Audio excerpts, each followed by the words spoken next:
Bonjour à toutes et à tous, bienvenue sur TV Bruit dans un café décroissant.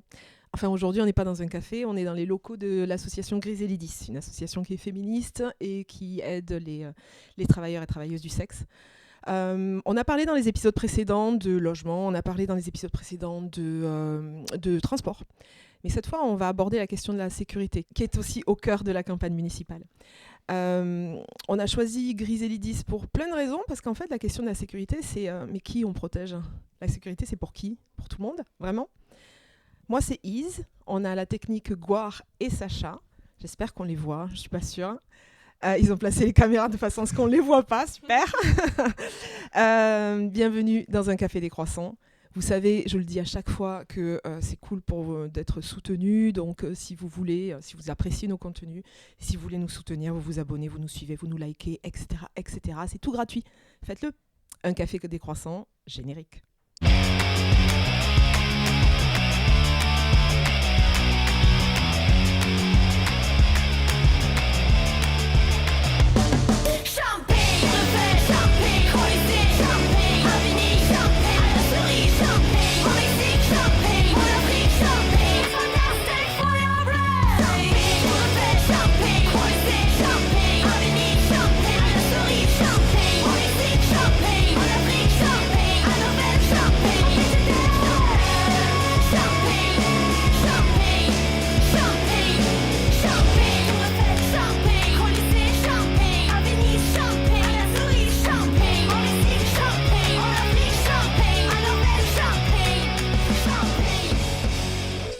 Comme je le disais, nous sommes accueillis dans les locaux de Griselidis, cette association qui est bien connue des Toulousains. Je crois qu'elle a commencé, elle a été ouverte en 2000. C'est ça Camille, et c'est Camille qui nous accueille, ainsi que Katia. Merci beaucoup à toutes les deux d'être là. Donc la question effectivement de la sécurité, c'est la question de tout le monde, ou pas. Moi j'ai envie de dire question de sécurité, mais surtout d'insécurité pour certains et certaines. Et c'est ça qu'on veut aborder. Pour commencer, Camille et Katia, je veux bien que vous vous présentiez. Moi, c'est Camille Dessalle. Je suis co-directrice de l'association Griselidis depuis mai. Et ça fait 4 ans que je travaille à l'association Griselidis. Moi, c'est Katia.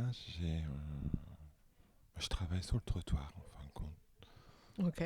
Mon paradis. Ton paradis. Et tu as, comme on le disait juste avant l'émission, ta voix de la nuit, Voilà. qui nous captive. Avec Camille, on pourrait t'écouter pendant des heures.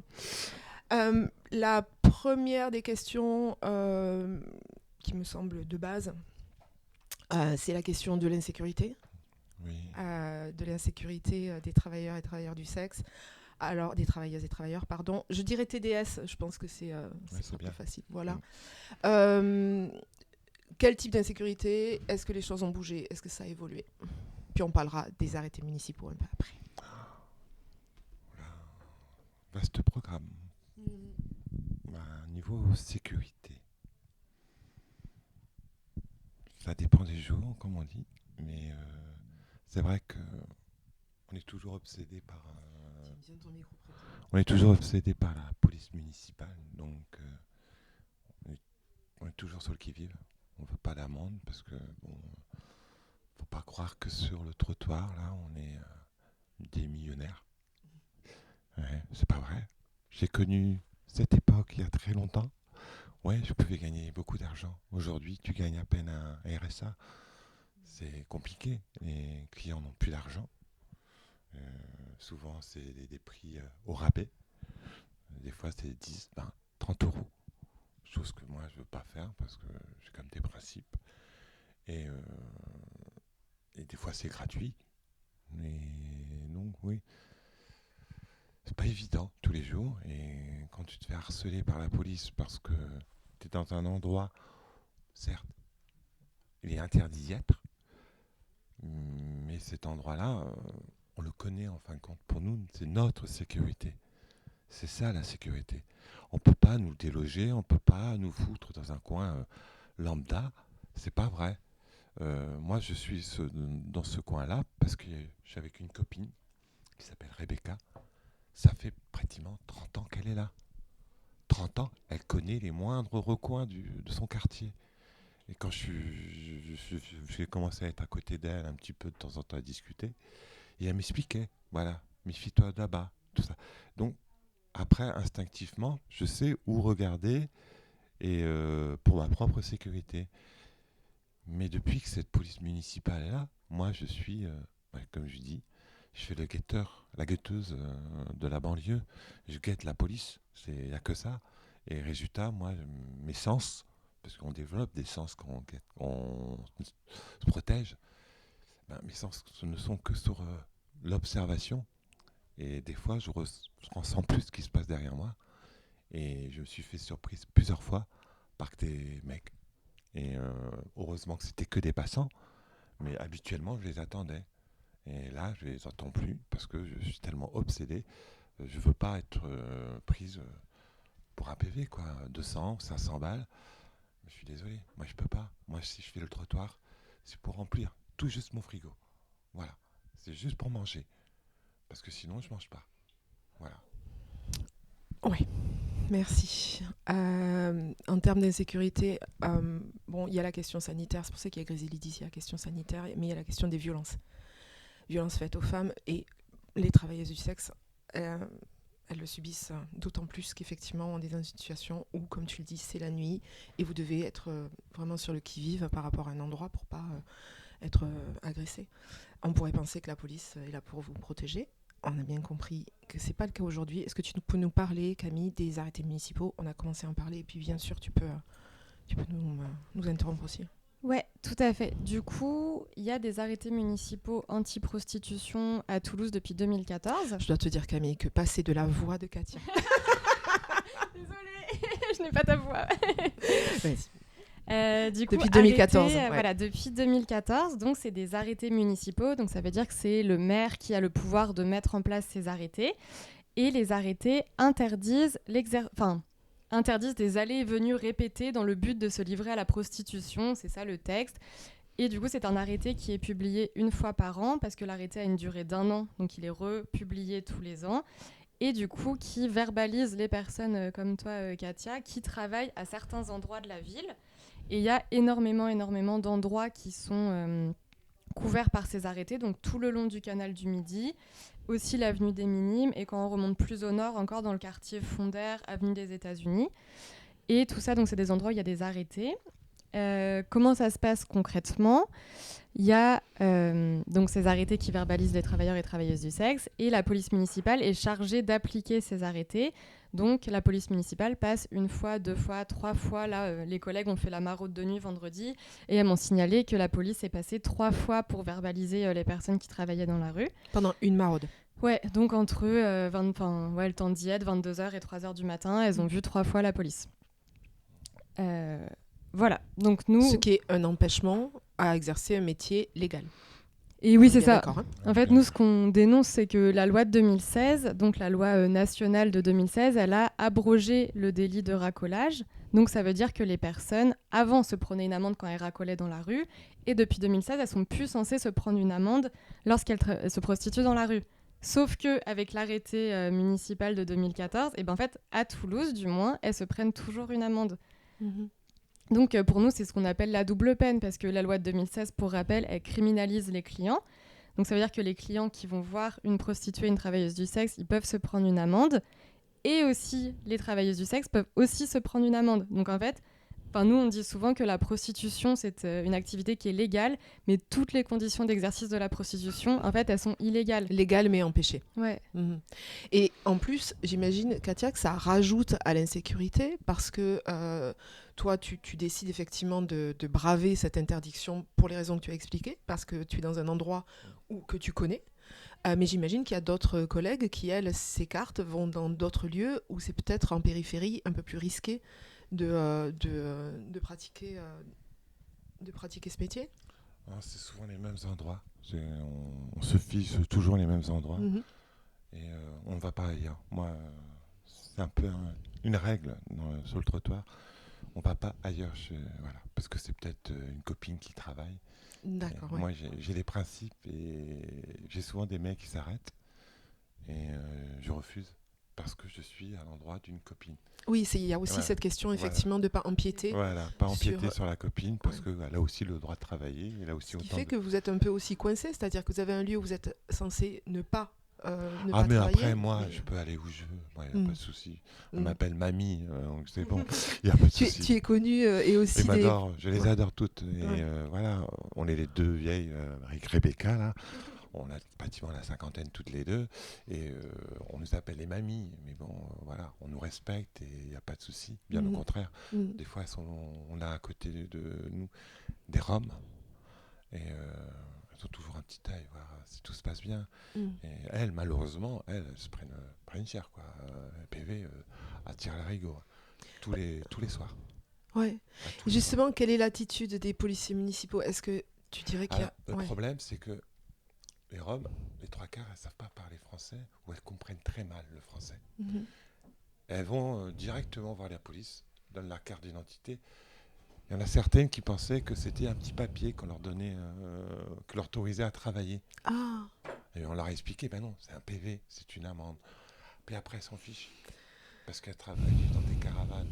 Voilà. elles ne les paieront pas. Ils ne paieront pas. Et puis même, ma copine Rebecca, l'année dernière, elle a réussi à faire annuler plusieurs procès, pour plusieurs PV justement, qui étaient jugés illégaux. Donc, et puis la manière dont ils le font, Ouais, c'est ça que je voulais te demander. moi ce qui m'est arrivé, je vais vous raconter une histoire, c'est l'année dernière, j'ai fini en garde à vue d'ailleurs. J'étais avec Rebecca, on discutait tranquillement. C'était en juillet. Et là, bon, on n'a pas fait gaffe. Ils nous ont pris par derrière, une façon de parler, et ils sont arrivés derrière nous. Et là, d'un seul coup, ils commencent à nous encercler, tous les trois. Et là, ils m'ont dit bonjour monsieur. Je dis non, c'est madame. Non, pour moi, t'es monsieur. Non, Bon, bon. d'accord. Et puis arrive de l'autre côté, sa collègue. Bonjour monsieur. Et là, devant Rebecca, j'ai pété un câble et j'ai dit ah, ça y est, on a le cop. Monsieur Connard et Madame Connasse. J'ai fini en garde à vue, rien que pour ça. Mm. Après, il y a eu un rappel à la loi. Mais Il y a aussi de la transphobie. Il y des a fois, aussi... j'ai le ressenti. Ouais. Ouais, bah là, J'ai le clairement. ressenti parce que j'ai eu les témoignages de sœurs trans, parce que j'en connais beaucoup sur Toulouse, et qui me parlent. Des fois, il y en a une qui attendait le bus dans une rue où c'était justement, on avait un arrêté. Elle attendait vraiment le bus. Les flics sont arrêtés. Ils ont vu que c'était une trans. La carte d'identité a fait le tour de truc. Déjà, je comprends pas pourquoi. Mm. Hein. Et c'était monsieur dessus. Mais voilà, bah, c'est pris un PV, tu fais de la pute, alors qu'elle attendait le bus. Mhm. Moi, pendant un moment, j'ai une copine qui ne voulait plus sortir parce qu'elle habitait là où il y avait cet arrêté. Voilà. Mm. Elle avait trop peur de se faire verbaliser par la police. Mm. Et est-ce que, en termes d'évolution, de la façon dont tu le disais, ça fait 4 ans que tu es là, mais Katia, ça fait un peu plus longtemps que tu...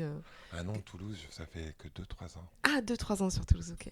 Est-ce que vous avez quand même le sentiment d'une évolution et dans quel sens? Ou c'est toujours la même chose finalement? Bah, Est-ce que les choses s'aggravent? Est-ce qu'elles s'améliorent? Dans les relations avec la police en tout cas. Honnêtement, Mm. moi, j'ai connu la police, c'est vrai que j'ai une longue histoire. Donc voilà. J'ai connu la police dans la prostitution dans les années 90, police nationale. Là. Mhm. Et la police d'aujourd'hui, honnêtement, je tire mon chapeau à la police nationale. Ils ont fait beaucoup d'efforts, il y a eu beaucoup de progrès par rapport aux transgenres, hein, je Mhm. parle. Il y a un respect, il y a vraiment quelque chose de... Moi, je le ressens. Donc, Ok. voilà, après, je peux me tromper. Mhm. Mais habituellement, la police nationale, quand ils nous voient sur le trottoir, des fois, ils s'arrêtent tranquillement. Ils ne sont pas là pour nous verbaliser. Hein. Ils nous demandent, ça va, mesdames, tout se passe bien, il n'y a personne qui vient vous faire chier ou quoi que ce soit. Ils sont là pour vous protéger donc. Voilà, Mm. vraiment, on le ressent.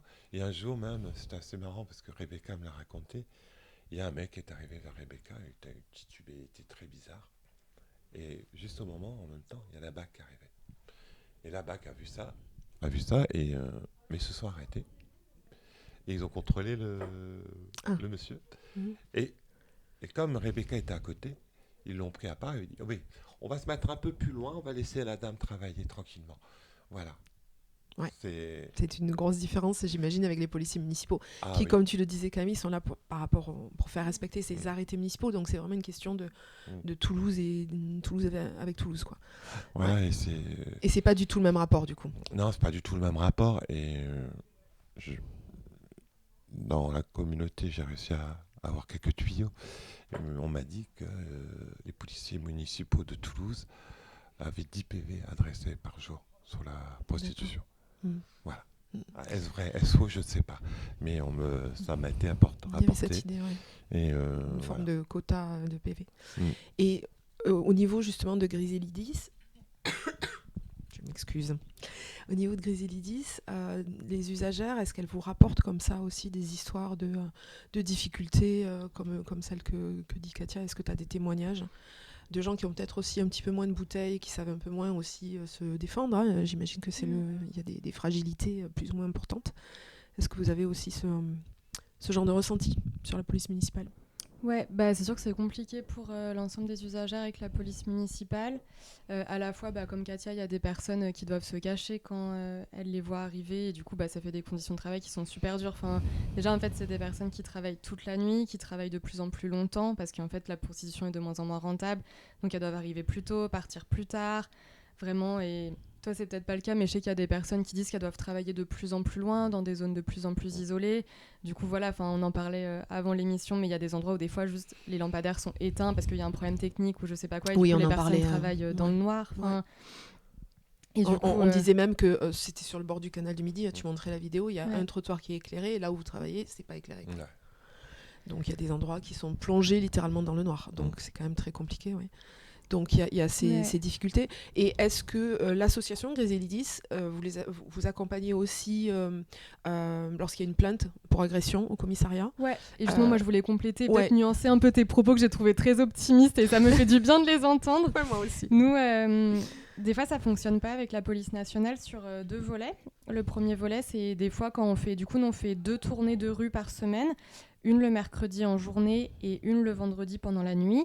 Donc on va voir les personnes qui travaillent, voir comment ça va, donner des préservatifs, des boissons chaudes et tout ça. Et quand il y a une personne qui nous raconte une agression qu'elle vient de subir, nous on lui propose, si elle le souhaite, d'appeler la police avec elle si elle ne l'a pas déjà fait. Et du coup on interrompt la maraude de rue, on appelle le 17, on raconte ce qui s'est passé et... Bon, 2 cas de figure. Soit la personne a déjà appelé la police avant qu'on arrive et parce qu'elle est migrante, parce qu'elle a un fort accent ou je sais pas, du hasard, la police n'est pas venue ou en tout cas ne vient pas ou n'accepte pas de venir ou en tout cas la police est attendue depuis plusieurs heures par la personne. Donc on rappelle et des fois même quand c'est nous, donc voilà, il y a des personnes qui parlent français comme moi, l'association qui appelle la police. Des fois, la police vient plus, des fois, la police vient pas. En tout cas, nous, on voit que c'est très compliqué de faire intervenir la police quand il y a une agression dans la rue. Donc ça, c'est un premier souci. Et le deuxième souci, c'est qu'on voit que quand les personnes qu'on accompagne vont porter plainte toutes seules au commissariat pour des faits de violence, donc voilà, liés à la prostitution, liés à leur vie personnelle, liés à de la traite des êtres humains, du proxénétisme, des choses vraiment qui sont très graves, et qu'elles y vont seules, elles sont pas... l'accueil est compliqué en commissariat, elles sont pas forcément crues. La police insiste beaucoup pour qu'elles donnent plus de détails, alors qu'elles donnent ce qu'elles veulent et ce qu'elles peuvent. Et du coup, c'est très très compliqué l'accueil. Donc nous, ce qu'on fait, c'est qu'on accompagne physiquement les personnes à porter plainte au commissariat. Des fois, ça se passe mieux, des fois, ça se passe pas forcément mieux. Et là, depuis quelques mois, on a mis en place un partenariat avec France Victimes. Donc ça simplifie quand même l'accueil dans les commissariats. Mais j'en parlais aussi avec toi avant, mais il y a un rapport d'Amnesty International qui est sorti sur ça, sur le dépôt de plainte et l'accueil en commissariat pour les travailleuses du sexe, pour les femmes migrantes et pour les femmes trans.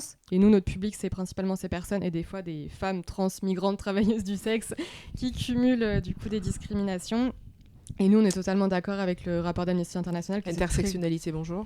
Voilà, et nous, on rejoint tout à fait le rapport d'Amnesty. En fait, c'est compliqué. Il y a plein de freins pour ces personnes pour aller porter plainte. Et voilà, et du coup, le truc avec la police municipale aussi, c'est que du coup, les personnes qui bossent dans la rue, tous les jours, elles voient la police municipale qui passe, qui les met genre, qui leur met des amendes, qui passe plusieurs fois. Du coup, le lien de confiance avec la police, il est brisé en fait. Et la police, c'est censé être l'organe qui protège les personnes. Et nous, pour les personnes qu'on accompagne, elles nous disent, mais en fait, je vais pas les porter plainte alors qu'ils marcellent dans la rue.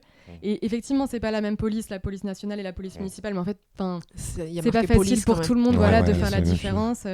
Donc le lien de confiance, il est totalement rompu aussi à cause des arrêtés municipaux. Ouais, là, on est vraiment au cœur justement de la discussion sur qui on protège. Voilà, cette question de sécurité, tout le monde en parle, mais on protège qui? C'est vrai que souvent, c'est vrai des femmes immigrées, trans, que j'en ai rencontrées. Et j'en ai rencontré une Polonaise il y a plusieurs mois, mais elle avait du mal à comprendre qu'elle avait des droits en France. Voilà, parce que dans son propre pays, il n'y avait pas tous ces droits-là. Faut pas dire que c'est parfait la France, hein. Je vais pas le dire ça, c'est pas vrai. Mais elle avait du mal à comprendre ça. Oui, l'éducation au droit, c'est très important aussi. Ouais. Voilà, et quand il y avait... Elle se plaignait souvent d'hommes qui n'arrêtaient pas de la toucher, des trucs comme ça. On lui expliquait, mais ils n'ont pas droit. T'as aussi le droit de porter plainte et tout ça. Mais elles n'osent pas, elles ont peur. Et elles ont toujours peur qu'on les accuse. Ouais. C'est toujours de leur faute. Oui, alors ça rappelle bien des discours juste de femmes. Ouais, voilà. Et c'est vrai que c'est souvent ça. Et il y en a beaucoup même qui culpabilisent. Alors ceci dit, il y a un quartier parce que les arrêtés municipaux, pour être clair, ils sont aussi à la demande, ils peuvent se faire à la demande d'habitants. Voilà. D'habitants de quartier qui se plaignent et donc la mairie se hâte de leur porter secours pour les protéger justement, eux. Mais enfin, il y a un quartier en particulier qui est dans le centre-ville de Toulouse, qui est le quartier Belfort. Il n'y a pas d'arrêté municipal là. Ouais, ça c'est super intéressant ce quartier. Et je trouve qu'il est super intéressant. Ouais. non, mais vraiment, je voulais juste dire ça. Je trouve qu'il est super intéressant. Moi, j'y habitais pendant peu de temps, mais j'y habitais. Et il y avait une cohabitation et en fait il y avait une augmentation de sécurité de tous. Est-ce que tu peux nous parler de ça, Camille, et peut-être aussi toi, Katia? Ouais, moi j'ai discuté du coup avec l'Étoile de Belfort, enfin le comité de riverains de Belfort. Du coup, pour rappel, la place Belfort, c'est le quartier historique de la prostitution à Toulouse. Et en fait, dans ce quartier historique de la prostitution, il n'y a pas d'arrêtés municipaux anti-prostitution parce que la cohabitation, elle se passe plutôt bien entre les travailleuses du sexe, les commerçants, les commerçantes, les riverains, les riveraines. La cohabitation se passe bien, donc il n'y a pas de demande pour mettre en place des arrêtés. Et c'est plutôt, tout le monde se connaît, se dit bonjour. Et moi, quand j'avais discuté avec des habitantes de Belfort, c'était oui, telle personne, on la connaît. Quand on passe avec nos enfants, ils disent bonjour. Enfin, voilà. En fait, ce que j'appelle un peu naïvement le vivre ensemble, pour moi, ça peut en tout cas être un exemple, le quartier de Belfort. Et j'avais même l'exemple de quelqu'un qui me racontait que, en fait, en tant que femme, quand tu rentres le soir à pied et qu'il est tard, et que du coup tu as peur de te faire suivre ou agresser par un homme, en fait c'est rassurant de voir des travailleuses du sexe dans la rue parce que c'est d'autres femmes, c'est des femmes franchement qui en ont vu d'autres, qui sont bien habituées et du coup les personnes de Belfort elles se sentent vraiment protégées aussi par les travailleuses du sexe. Et voilà, et nous c'est un exemple qu'on utilise souvent là, le quartier de Belfort, parce que en fait c'est de la médiation, c'est du vivre ensemble. En fait nous c'est ça qu'on vise pour l'ensemble des quartiers à Toulouse. Ouais. Moi je peux raconter une petite histoire comme ça. Parce que quand j'étais sur la région parisienne, à Paris, un jour, je me suis mis sur un lampadaire. Il y avait une vieille voiture, une vieille 4L toute pourrie. Puis le monsieur vient me voir et il fait tu comptes planter là? Je dis oui, j'aime bien le coin. Ouais, ça me dérange pas. D'accord. 3 semaines plus tard, il revient avec une belle R5 toute neuve. Il me dit tu comptes rester là vraiment? Il fait oui. Donc dans ces cas-là, je te donnerai 500 francs, parce que c'était des francs à l'époque, tous les mois. Comme ça, je sais que sur le lampadaire, tu protèges ma voiture. Ouais, c'est pas mal. Un bon deal. Voilà. C'était un bon deal. Hein. C'est un bon deal, ouais. Le problème, c'est qu'il était tellement content de sa voiture, je crois qu'il a dû la casser. Je suis resté sur le lampadaire, j'ai plus jamais eu les 500 francs. Il n'y avait plus de voiture. Mais voilà. Et j'avais encore une autre histoire. C'est un jour, il y avait, le mercredi après-midi, il y avait une dame qui n'arrêtait pas de nous regarder par la fenêtre, voir si on était dehors. Et tous les mercredis après-midi, il y avait sa fille qui descendait, donc elle habitait au 3e étage, descendait les escaliers, et pour aller à la boulangerie. Mais en face, il fallait traverser la route. Et résultat, nous, on la faisait traverser la route et on l'emmenait à la boulangerie. Et tous les mercredis après-midi, Si elle nous voyait, la maman, elle disait à sa fille d'aller à la boulangerie chercher une viennoiserie pour le goûter. Ouais, mais tu disais naïvement le vivre ensemble, Ouais. mais en fait, c'est pas naïf. C'est-à-dire que ça a existé quand même, cette situation où on Ça se existe. parle. Et On encore, peut habiter dans le ouais. même immeuble, on peut se parler, etc. Voilà, Et c'est encore des choses- l'année dernière, le long du canal, c'est pareil, on a rencontré, avec Rebecca, on avait rencontré 2 étudiantes qui rentraient de soirée. Une des 2 était très mal. Elle sortait d'un Uber, elle s'est assise sur le bord du trottoir et elle commençait à se plaindre de mal d'estomac et tout ça. En fin de compte, j'avais compris qu'elle s'était fait droguer et, par du GHB. Et sa copine était désemparée. Il faut dire que c'était des gamines de 19-20 ans, quoi. C'est des étudiantes qui venaient de la région de Rouen, elle me disait. Et donc, elle ne connaissait pas trop, elle était un peu perdue aussi. Hein. Et je lui dis, mais qu'est-ce que vous avez fait ? Parce que voilà, puis on voyait, nous aussi, moi et Rebecca, avec votre expérience. on voyait des regards un peu trop aiguisés. On s'est dit, on ne peut pas les laisser là, ces filles-là. Il y a l'hôtel à côté, on va les emmener à l'hôtel. Et elle m'a dit, allez à l'hôtel, voir si ils peuvent appeler les urgences, parce que votre copine a été droguée. Ouais. Et donc, il faut à tout prix l'emmener aux urgences. Chose qu'elle a faite. Et les urgences lui ont dit, venez avec un Uber. Elles ne sont pas parties tant que je n'ai pas vérifié si c'était un vrai Uber. Hein. Voilà. Je voulais à tout prix savoir qu'elles étaient en sécurité. Et 2 heures plus tard, la fille est revenue, sa copine, et elle est venue me voir pour me dire merci. Beaucoup, parce que vraiment, elle a été droguée. Et voilà. Oui, la question aussi de la nuit, comment on habite la nuit, enfin, ça fait partie de comment on habite la ville, la nuit, effectivement. Et ça peut être une sécurité pour tout le monde qu'il y ait des gens qui connaissent la nuit et qui connaissent aussi l'insécurité. La relation que Griselidis, en tant qu'association, a aujourd'hui avec la municipalité par rapport à ces arrêtés. Est-ce que, j'imagine bien que vous argumentez pour expliquer que c'est une mise en danger des personnes. Enfin, quelle est l'écoute ? Qu'est-ce qu'on vous répond ? Est-ce qu'il y a une écoute ? Ouais, c'est clair. Et nous, Griselidis, on a une asso de santé. Du coup, nos arguments, ça tourne quand même beaucoup autour de la santé parce qu'on a une asso de lutte contre le VIH, contre les IST. On accompagne des personnes qui vivent avec le VIH, avec des maladies chroniques. Enfin, c'est ça vraiment notre expertise, quoi, notre cœur de travail. Et du coup, la mairie de Toulouse, elle nous finance sur différentes actions, mais principalement sur la médiation en santé, l'accès à la santé. Donc, c'est dans ce cadre-là qu'on échange aussi. Parce que... contact, Et en tant qu'association de santé communautaire aussi, on arrive à accéder à un public que très peu de personnes arrivent à accéder en fait, notamment parce qu'on a des médiatrices culturelles qui connaissent bien leur communauté. Et du coup, ça nous permet de faire du lien avec plein de personnes et notamment d'arriver à discuter de santé parce que c'est compliqué de parler de santé quand on est très précaire et on le sait. Et donc voilà, nous on en parle souvent avec la mairie de ça, parce qu'on fait des bilans tous les ans sur nos actions, nos actions qui sont félicitées par la mairie. Mais effectivement, nous, il y a quand même un souci, c'est que les arrêtés municipaux, ça entrave aussi l'accès à la santé pour les personnes. Donc je m'explique. L'arrêté municipal, il interdit aux personnes de travailler dans plusieurs endroits de la ville. Donc elles sont vraiment, pour certaines, reléguées dans des quartiers vraiment périphériques. Elles doivent travailler, comme je disais tout à l'heure, plus longtemps, des horaires plus longs. Donc leur santé en pâtit. Et du coup, le cumul des arrêtés municipaux et de la pénalisation des clients aussi fait qu'il y a moins de clients dans la rue et du coup que les personnes elles gagnent moins d'argent. Enfin, tu parlais d'âge d'or avant, voilà, c'est plus du tout le cas pour les personnes qui travaillent dans la rue qui sont très très précaires. Et donc, elles doivent rester plus longtemps dans la rue, attendre le client. Peut-être aussi des pratiques à risque. Et voilà, et si ça fait 1 heure, 2 heures, 3 heures, 6 heures qu'elles sont dans la rue et qu'elles n'ont pas fait de client, en fait, il arrive que des fois, malheureusement, elles se disent « Bon, tant pis, ce client, il a l'air un peu bizarre, mais je vais avec lui parce qu'en fait, il faut que je gagne des sous pour payer l'hôtel, pour mes enfants, pour manger, enfin, ce genre de choses.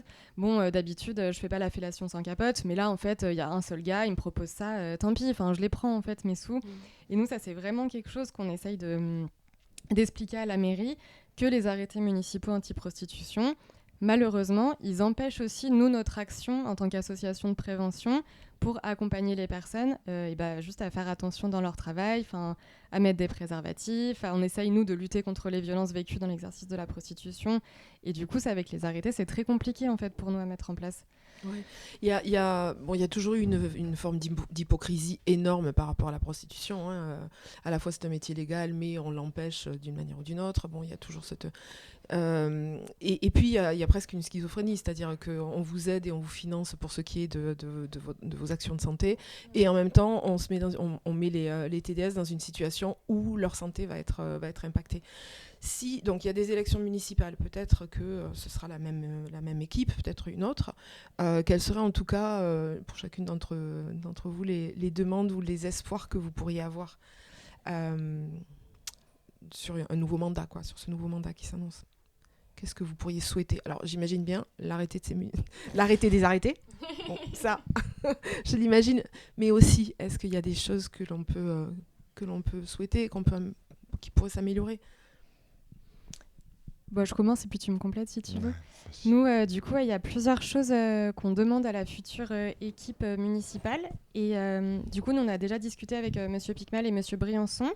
Et les deux se sont engagés à abroger les arrêtés municipaux anti-prostitution. Monsieur Briançon, c'est vraiment récent. On a reçu une lettre d'engagement lundi de son parti, de la coalition de partis qu'il représente. Et du coup, il s'engage à ce que Griselidis fasse partie des réunions de concertation pour aller vers un retrait progressif des arrêtés municipaux anti-prostitution. Donc on est très contente. Et M. Picmal a aussi inscrit dans son programme l'abrogation des arrêtés municipaux. Donc ça c'est chouette, on est contente. Donc voilà, nous évidemment ce qu'on demande, nous, c'est le retrait des arrêtés municipaux. On sait que c'est pas possible du jour au lendemain qu'ils soient retirés et c'est pas ça qu'on demande. Nous, on demande vraiment un retrait progressif des arrêtés en concertation avec nous.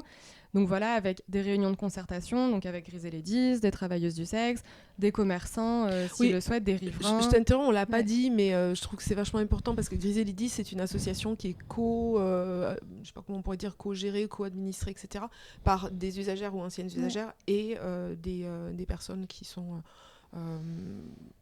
administratives ou je sais pas quel est leur poste exactement, sociologue peut-être ou d'autres. Mais il y a une co-gestion, quoi. C'est pas une association tombée du ciel, etc. Il y a toujours une écoute par rapport à on est une association qui se dit sur communautaire, le terrain, et communautaire, du coup, ça veut dire qu'il y a une part des salariés de Griselidis qui a l'expérience du travail du sexe ou de la migration ou des deux. Et pour nous, c'est important. On paye le même salaire en fait pour une collègue salariée qui est ancienne travailleuse du sexe ou actuelle travailleuse du sexe que le salaire qu'on va verser à une éducatrice spécialisée, à une infirmière. En fait, tout le monde a la même grille salariale à Griselidis. C'est ça, je trouve ça important parce que du coup, quand vous êtes effectivement... Enfin, votre parole, elle est porteuse de ça aussi, de cette expérience. C'est quand même très important. Et donc, je comprends bien, au niveau de l'équipe de Monsieur Moudin, qu'est-ce qu'il y a un engagement à continuer dans les arrêtés municipaux ou peut-être à réfléchir autrement?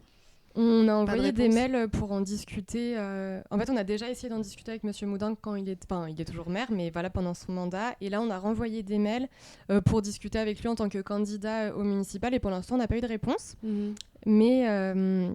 je sais pas si c'est le moment ou pas, mais du coup, le 25 février... Si, vas-y, fais l'annonce. Allez, c'est le moment. Sinon, je t'aurais relancé. Ok. Du coup, nous, le 25 février 2026, on organise une conférence débat sur les arrêtés municipaux en présence des candidats aux élections municipales. Avant, je disais candidat-candidate, mais j'ai réalisé ce matin qu'il n'y avait que des hommes, en fait, donc je vais continuer à dire candidat. En présence des candidats aux élections municipales. Révolution permanente, peut-être, un Gouard me fait... je vais continuer à dire candidat-candidate. Yes. Pardon, génial. Ou alors tu dis candidat et la candidate, il n'y en a qu'une. Donc... Très bien, bravo Révolution permanente. Voilà, donc nous, on organise une conférence débat sur les arrêtés municipaux en présence des candidats-candidates aux élections municipales. On a invité, du coup, les candidats-candidates aux élections municipales. Nous, on sera présente aussi. Nous, c'est Griselidis. Et voilà, donc c'est le 25 février à la salle Sénéchal à 18h30. Tout le monde est convié ? Tout le monde est convié, il faut vraiment venir nombreux et nombreuses pour entendre les candidats-candidates s'exprimer sur cette question. Et du coup, potentiellement, l'équipe de Monsieur Moudin, qui n'a pas encore répondu à notre mail, sera présente, potentiellement. Ou un représentant, potentiellement. Oui, un représentant. En tout cas, une question, voilà, la question de la sécurité et du vivre ensemble, quoi. Est-ce que les choses s'améliorent ou au contraire, est-ce que les choses s'aggravent ? Katia, est-ce que toi, tu aurais un souhait, tu fais comme si c'était Noël, tu sais j'ai l'impression que c'est ça que je suis en train de dire. Pas du tout, mais est-ce que tu aurais un souhait vis-à-vis de ces nouvelles équipes là qui sont en train de faire des promesses qu'il faudra tenir après? J'y crois rien. Je crois pas. Tu crois pas à la politique? Juste si je peux compléter sur ce que je disais, donc oui, l'abrogation des arrêtés municipaux de manière progressive, en concertation avec Griselidis, c'est ça qu'on demande. Et aussi, on demande des choses très simples. On demande plus de toilettes. Parce qu'en fait, un des problèmes, c'est que les personnes travaillent dans la rue, mais que les toilettes soit ferment à 22h, soit ne sont pas là. Donc, elles doivent faire leurs besoins dans la rue. Donc, nous, on demande des choses simples, plus de toilettes publiques, vraiment. Et aussi, une des autres nuisances, et nous, on fait déjà de la médiation pour ça, c'est quand il y a des préservatifs par terre. Donc, nous, on va voir les personnes, on donne des sacs poubelles, on explique que non, il vaut mieux les mettre dans la poubelle. Et du coup, on demande juste plus de poubelles à plus d'endroits. On demande aussi un éclairage public qui est tout le temps présent et tout le temps allumé, parce que ça donne quand même une impression de sécurité, en fait, la lumière. Et ça donne aussi une vraie sécurité qu'en fait, si t'es dans le noir, tu vois pas les gens qui arrivent et tu vois pas les gens qui peuvent te surprendre. Et du coup, et c'est des choses très simples. En fait, c'est de l'aménagement urbain et c'est ça qu'on demande.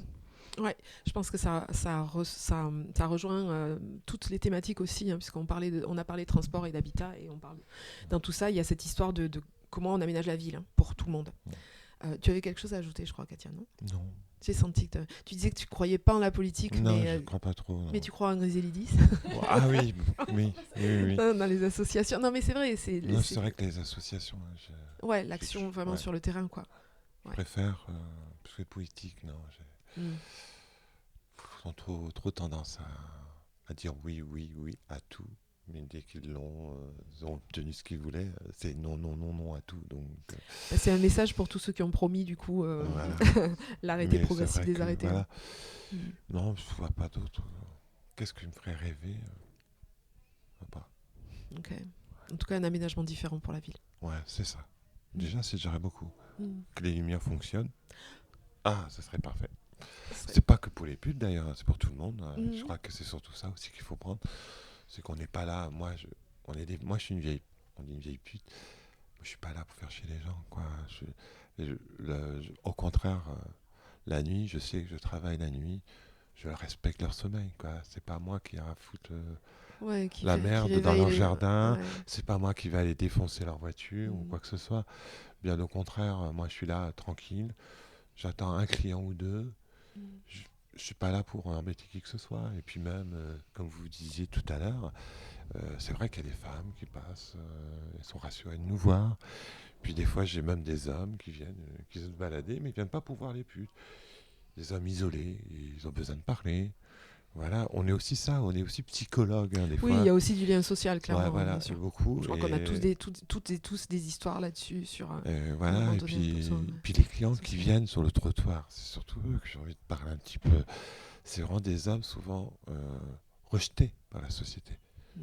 C'est souvent des personnes qui ont un handicap. Ou voilà, on s'est moqué d'eux sur telle ou telle chose. Il y a eu un décès de famille. Ou voilà. C'est souvent des hommes brisés, adorables. Et moi, je suis jamais tombé sur un gros connard, honnêtement. Et c'est vrai aussi, faire le trottoir, pour moi, c'est plus sécurisé que sur Internet. Oui. Je suis désolé. Internet, tu sais pas sur quoi tu vas tomber. Bien sûr. Et là, on est encore sur une autre... voilà. Là, on a parlé effectivement de la ville, donc de ce qui se passe dans la ville. Et c'est vrai que moi j'ai fait Internet et la rue. Je préfère la rue. Je me sens plus en sécurité dans la rue parce que je vois les gens, je vois les mecs qui arrivent. Et si je vois que ça me plaît pas, je m'écarte, je l'ignore. Sur Internet, je le vois pas. Je sais pas qui c'est. Et il m'est arrivé beaucoup de mésaventures par rapport à ça. Et la violence aussi vient aussi plus d'Internet que sur la rue. Parce que souvent, comme je disais, ces hommes, il y a beaucoup d'hommes âgés. Internet, ils ne connaissent pas. Et les sites, sur les sites spécialisés, non, c'est pas la peine. je leur parle avec ça. Ouais, non, mais t'es taré, toi, quoi. Voilà. Et puis, ils aiment bien venir nous voir. Des fois, ils restent à côté de nous pendant 1 heure ou 2. On discute et tout ça. Mais c'est super agréable. Et c'est souvent des hommes âgés, des hommes... voilà. Et là, il y a une relation. Il y a une relation, il y a quelque chose. Sur Internet, c'est du commerce. Boum, boum, boum, boum. Voilà, c'est pognon. Mais c'est la même chose maintenant sur Internet que sur la rue. Voilà. Et le problème, il est là aussi. Ouais. Est-ce que vous avez autre chose à ajouter? Ouais, Camille, moi, je vois que tu oui, t'embarques oui. du micro. J'ai oublié de parler de quelque chose. Vas-y. Griselidis, on a diffusé et publié une lettre ouverte récemment, lettre ouverte qui s'adresse aux candidats, candidates aux élections municipales. Donc cette lettre ouverte, c'est le résumé de ce que j'ai présenté précédemment. Donc vraiment, c'est qu'est-ce que nous on interroge sur les effets des arrêtés municipaux anti-prostitution.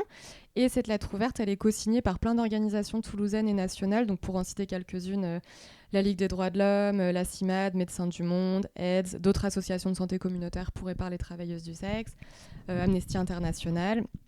Donc voilà, cette lettre ouverte, elle est trouvable sur le site internet de Griselidis et elle est publiée aussi dans Médiacité, qui a sorti un article en début de semaine.